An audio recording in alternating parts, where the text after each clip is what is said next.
Welcome to the Matt Knight Show, and all hell has broken loose. Trump has just announced on Twitter that his administration has conducted strikes inside of Venezuela and has captured the president of Venezuela, Maduro, and his wife, and has flown them back to the United States.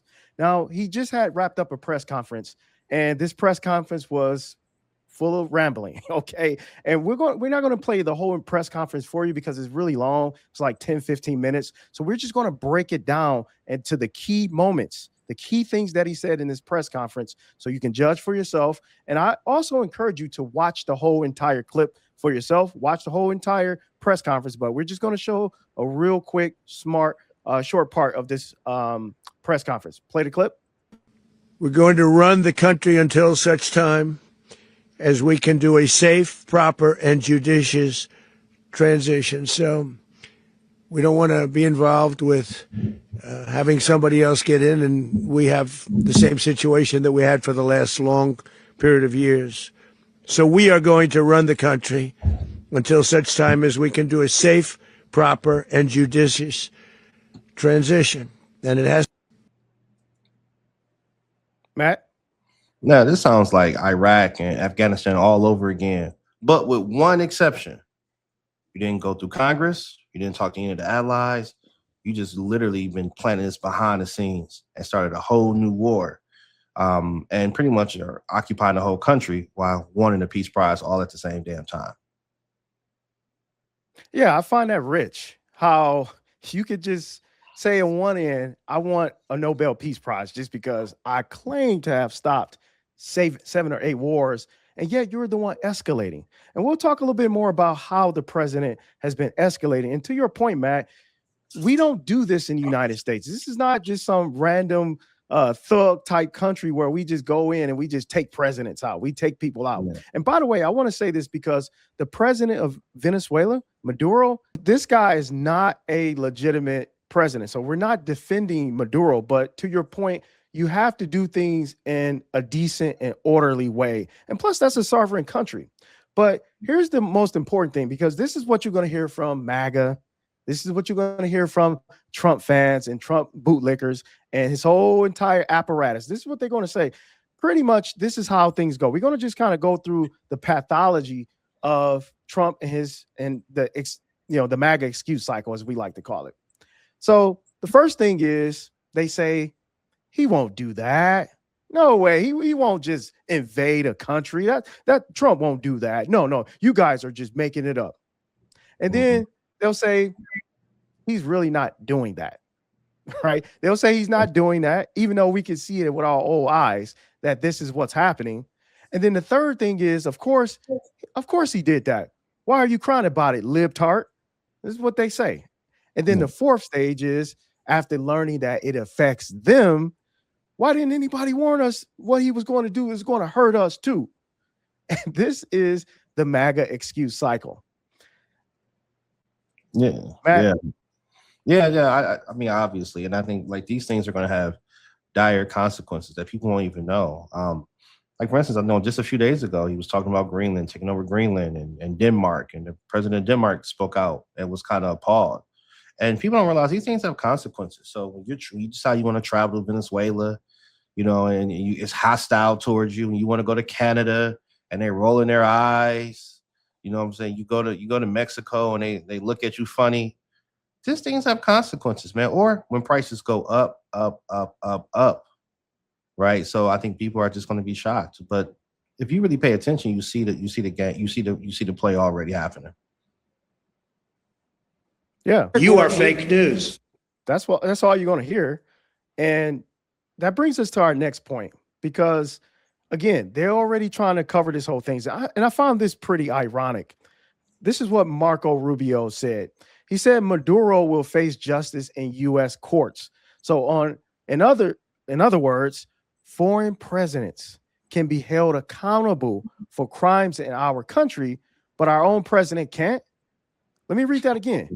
So, in other words, what he's saying is Maduro is going to face justice in the United States courts. So, in other words, he's saying that foreign presidents can be held accountable for crimes in our country, but our president it has complete total immunity. Total immunity. And I don't understand how people can have these double mindsets. And one end, Trump is the wartime president and the peacetime president, I should say. And at the same time, you can just go and just take a president out or just take a state leader out, and he's not held accountable for that. Yeah, and also one thing that people aren't really noticing is that Trump is a bully, but he's only a bully that picks on the weak, right? When he was going to negotiate with China and make China pay for the tariffs, man, China, and he ended up having to negotiate with China on China's terms. Man, Putin, I'm gonna stand up to Putin. Putin giving you his talking points. But Venezuela, these easy targets, you just do whatever you want to do. And this is a weak bully, and we're seeing it on a national scale. Hold up. International scale, and there's going to be dire consequences for the foreseeable future. And I wonder how this is going to play out in the midterms as well, too. Yeah, that's actually a really great point. And that brings us to our next point, is that everybody's talking about this. You can't go on Twitter, you can't go on Facebook or anywhere. They're talking about this. And one central theme that everyone seems to keep coming back to of why did they do this? Why did they do this? And most people are just saying it's because of the oil, the minerals that this country has. And by the way, Venezuela is the largest producer of oil, if I'm not mistaken. And everyone's talking about this is the reason why Trump and his lackeys have decided, and this administration has decided to go in. So let's play this clip. And I think Trump says the quiet part out loud. And this is something about this president. He can't keep secrets. He can't hold anything. He can't hold water. Play the next clip. We're going to run the country until such time as we can do a safe, proper, and judicious transition. So we don't want to be involved with having somebody else.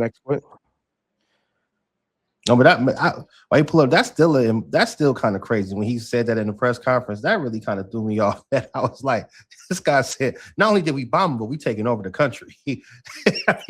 Yeah, I know, that's crazy, right? That was a shocker, because you're going to occupy the country, bomb them and occupy with no Congress approval, no conversation. So I just wanted to bring that up. That was pretty much. I know we played it already, but that's gonna run the news cycle over and over and over again, man. Yeah, absolutely. And we got the actual clip that we wanted to play. Play the clip. We're buying oil from Venezuela. When I left, Venezuela was ready to collapse. We would have taken it over. We would have gotten all that oil. It would have been right next door. But now we're buying oil from Venezuela, so we're making a dictator very rich. Can you believe this? Nobody can believe it. He said the quiet part out loud, Matt. Yeah, and I'm gonna say this lets you know this. Like, him and whoever was associated with him when he was the president the first time, they had been eyeing Venezuela since his first administration. It was something on their minds. That was a target they had. Like he said, hey, it was gonna collapse. So I'm pretty sure if he would have became president in 2020, they would have came after Venezuela. So this is something they probably been eyeing since 2016, 2017. And now they actually just had the people, and they can just go ahead and do it. So this has probably been on the agenda since he took office in January 2025. It's something they've been thinking about probably as early as 2016 and 2017 during his first administration.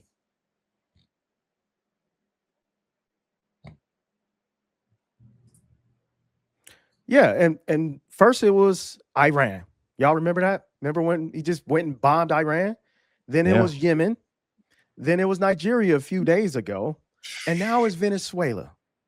You see the common theme here. And this is the common theme that, Matt, you brought up earlier. Trump likes to bully the weaker. And I'm not saying that these countries are quote unquote weak. I'm just saying the military might and where these countries are right now, Trump can say pretty much, you know what, I want to bully these people. And that's very much tied to his personality. And you think about Russia, the Russia aggression in Russia, and how Russia feels like, hey, we could just pick on Ukraine and just start a war in Ukraine. And then you have China with Taiwan. And I'm curious to see how all of this play out. And before we even get to that, we want to play in this next clip. And this is the president saying over and over again that he's the peace hero and he doesn't do wars and all this other stuff. But we want to just play the timeline because it's important to kind of track what the president says versus what he does. Play the clip. Oh, he's going to start a war because Because they said I had that personality to start a war. They remember that? Oh, we can't vote for him. He's going to start a war. No, I used my personality that we didn't have to have wars. I was the first president in decades who started no new wars. Who started no new wars and no new wars. No new wars. We don't need the wars, foreign lands, countries you've never heard of, countries that don't even want us there. I was the first president in decades who started no new wars. I was the first president in decades who started no new wars. We will expel the warmongers from our government. You know, we never got into a war with me. I have a great record. We had peace. We had prosperity. We had no wars. We had no wars. That started no wars. We didn't have a war. We will expel the warmongers from our government. We will expel the warmongers from our government. We will expel the warmongers from our government. And we had no wars. When you see all the people that died in these horrible wars in the Middle East and everything else, countries didn't want us. Look at Trump. Just look at this guy. He's going to go to war. He's going to take us. No. Look at me. I'm the one that kept us out of war. You know, I'm the only president that didn't start a war. I didn't start a war. This president, no wars. Started no wars. You're going to end up in a war. Or war or no war. They like a war. They love wars. You know, they love killing people. It's so wonderful. You know, I'm the only president in many, many decades that didn't start a war. They're the party of endless wars. I was the first president in decades who started no new war. There were wars all over. He said, bring back Trump. It'll all end. It all ended. We had no problem. I'm going to keep you out of wars. I kept you out of wars. We had no wars with Donald Trump as your president. Remember when crooked Hillary Clinton used to say, he's going to get us into a war. Look at him. Look at his rhetoric. I said, no, Matt. Well, I mean, like I said, the lie detector did what, Ice? What? The lie detector determined that was a lie. Yeah. I think he meant to say, I'm gonna get you into new wars. I think that's what he meant to say. You know, obviously when Trump says this stuff, it's just rhetoric. He's reacting to the crowd, he's getting the feel, but behind closed doors, he's going straight for the money, he's going straight for bullying, and he's just kind of giving in to his worst instincts, which is to attack, no matter the consequences. Yeah, well said. And again, the escalation of this is dire consequences for all of us, because now what you have now essentially is you have big country versus small country, big military versus small military. And at this point, it's just causing so much chaos for the war order as we know it, because now you're going to have other countries, the bigger countries, that's going to, like China, Taiwan, you're going to have bigger countries pretty much doing the same thing. And the United States used to have some type of moral clarity about this. And we would say, you know what? We're for democracy. We're for being able to have a republic. We're for these things. But now it's like you lost our credibility. You can't tell Russia to stop what they're doing in Ukraine if we're literally just saying, you know what, we just gonna strike Venezuela, take those folks out, take the people there out, the president and his wife, and then we're going to install and run that country, take all their resources, their oil, etc., and then we'll make everybody rich. I mean, I don't know how do you. This is stunning. This is breaking news. If you are American and you are a freedom of democracy person around the world, this should stun you. You should not be defending this. This is not defensible. And I just want to show you, because in this final clip here, this is some of the actual footage of the United States striking inside of Venezuela. Play the clip.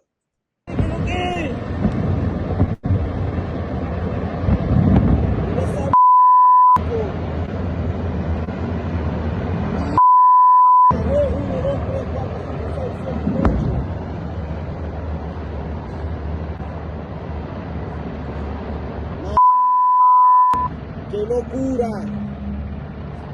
Moscaí, mi explotaron allá, tú no estás explotando.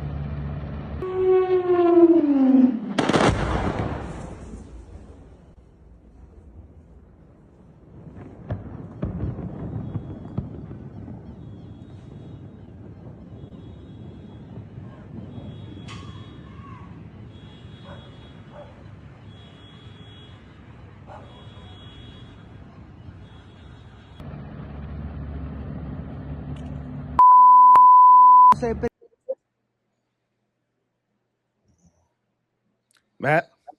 Well, I'm gonna say this, man. I think it's two major issues. I think when you see it, I mean, I was just get the first thing off rip. Like, it really is sad to see that, right? It really is sad to see that, and I think it goes into the two issues. The first issue is that Trump said no new wars, and it doesn't seem like there's a lot of justification for this type of war. Obviously, Maduro took power illegally, but we typically historically haven't just got involved like that or this quick. And the second, and people, this is for the American people, right? So I think for the first part, for the international community, that first part, just that aggression, that's the worst thing. I think that's the worst thing. Wow, America didn't even talk. We didn't even see this escalating.